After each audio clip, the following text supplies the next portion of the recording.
நாங்க முதலமைச்சரை நோக்கி தான் போராட்டத்தை ஆரம்பிச்சோம். ஏற்கனவே சட்டசபையிலேயே எங்களுக்கு உண்டான தேர்தல் வாக்குறுதியை வச்சு போராட்டம்லாம் நடத்தும் போது இறுதியா சட்டசபையில அமைச்சர் அவர்கள் அவர்களுடைய பொறுப்பை முதலமைச்சர்கிட்ட ஒப்படைச்சிட்டார். அவங்க தான் தேர்தல் வாக்குறுதியை நிறைவேற்றணும் அப்படின்னு ஒப்படைச்ச பிறகும் கூட முதலமைச்சரை நோக்கி தான் எங்களோட போராட்டம் இருந்தது. கடந்த 8ஆம் தேதி போராட்டத்தை நடத்தும் போது மறுநாள் பேச்சுவார்த்தைக்கு அழைக்கிறார்கள். அதிகாரிகள் மட்டத்தில் தான் எங்களை பேச்சுவார்த்தைக்கு அழைத்தார்கள். அந்த பேச்சுவார்த்தை தோல்வியில் தான் முடிந்தது. எங்களுக்கு இந்த பிரச்சனை முடியும் வரை உங்களுக்கு ப்ரொபோசல் பாயிண்ட், அது எப்போதும் சொல்லக்கூடிய அமைச்சர் சொல்லக்கூடிய விஷயத்தையே இவங்க வேற மாதிரி மாத்தி சொன்னாங்க.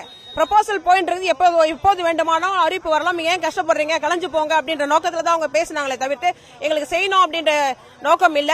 அதே போல பணி நிரந்தரம் அப்படின்ற ஒரு சொல்ல ஒரு அதிகாரி கூட உச்சரிக்கல. உங்களுக்கு அது தருவோன்றதா அவர் சொல்லல. எங்களோட ஒரே ஒரு கோரிக்கை, ஒற்றை கோரிக்கை, பணி நிரந்தரம் மட்டுமே. 181 நிறைவேற்ற சொல்லி தான் நாங்க தொடர்ந்து போராடின்னு வரோம்.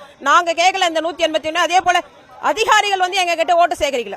எங்க கிட்ட அதிகாரிகள் ஓட்டு சேகரிக்கல, ஆட்சியாளர்கள் தான் ஓட்டு சேகரிங்க. இப்ப 5 மாசம் கழிச்சு ஒவ்வொரு அமைச்சரும் சரி எம்எல்ஏக்களும் சரி எங்களை நாடணும். அப்ப யாரு அதிகாரிகள் நாட போறதில்ல. அப்ப எங்களுக்கு கொடுத்த தேர்தல் வாக்குறுதியை அதிகாரிகள் நிறைவேற்றணுமா இல்ல அமைச்சரும் முதலமைச்சரும் எங்களுக்கு பதில் சொல்றோம். இத்தனை நாட்களாக இந்த இடத்துல அமர்ந்து கொண்டு ரொம்ப தார்மீக அடிப்படையில் அறவழியில போராடுறோம். ஆனா கண்டும் காணாமல் இந்த இடத்துல ஏதோ பார்வையாளர்கள் மாதிரி எங்களை கடத்தி கொண்டு சென்னையில எல்லா மாவட்டங்களும் தொலைதூர மாவட்டங்களும் கூட இங்க சாப்பாட்டுக்கும் தண்ணிக்கும் கூட அலைஞ்சு கொண்டு கஷ்டப்படுறோம். எங்களுடைய தேவை பள்ளிக்கு இருக்கு, எங்களுக்கு உணர்வு தடுக்குது. மாணவர்களுக்கு போய் பாடம் நடத்த முடியல என்ற உணர்வு இருந்தாலும் கூட எங்களுக்கு உணவு உடை இதெல்லாம் தேவைப்படுது. அடிப்படை வசதிகள் இல்லாம பொருளாதாரத்துல மிக 10 வருடம் பின்தங்கி இருக்கிறோம். அப்ப எங்களுடைய நிலையை சிந்திக்க வேண்டியது அரசு. ஒரு மாணவனுடைய வளர்ச்சிக்கு எப்படி நாங்க தேவைப்படணுமோ எங்களுடைய குடும்ப வளர்ச்சி எங்களை சார்ந்திருக்குது, எங்களுடைய வளர்ச்சி பள்ளியை சார்ந்திருக்குது. ஆக மொத்தம் எங்களுடைய பள்ளியினுடைய நலனிலும் மாணவர் நலனிலும் எங்களுடைய தேவை பள்ளிக்கு அதிகமாக இருக்கும் போது எங்களுடைய பணி நிரந்தரத்தை தள்ளி போடுவதோ அல்லது தவிர்ப்பதோ ஏன் என்ற கேள்விதான் முதலமைச்சரிடம் எங்களுக்கு. முதலமைச்சர் இதை பற்றி இன்னும் ஒரு வார்த்தை கூட சொல்லல. ஆனா ஓட்டு சேகரிக்கும் போது இந்த ஸ்டாலின் ஆட்சிக்கு வந்தால் இருக்கிற ஸ்டாலின் வேலை கிடைக்கும் ரொம்ப நல்லா பேசினாரு. விடியல் அரசு வந்தா உங்களுக்கு எல்லாம் விடியல் கிடைக்கும் நல்லா பேசினார். எல்லாம் இருட்டுல தான் இருக்கிறோம். எங்க விடியல் எங்களுக்கு கிடைச்சது?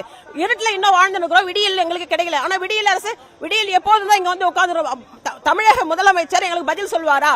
இதுதான் எங்களுடைய கருத்து. குடும்பத்தை குழந்தைகள் போன வாரம் எங்களோடு போராடிய ஒரு சகோதரர் இறந்து விட்டார். அவரோட குடும்பம் இந்த அனாதையாக்கப்பட்டிருக்கு. நாங்க ஏதோ 100-200 பிச்சை எடுத்து அவங்க குடும்பத்துக்கு கொண்டு போய் அன்னைக்கு அந்த நல்லடக்கம் பண்ணுவதற்கு கூட நாங்க எங்களால முடிஞ்சதை கொண்டு போய் கொடுத்துதான் அந்த நல்லடக்கத்துக்கு உதவணும். அப்போ ஒவ்வொரு பகுதி நேர ஆசிரியருடைய குடும்பம் அப்படிதான் இருக்குது.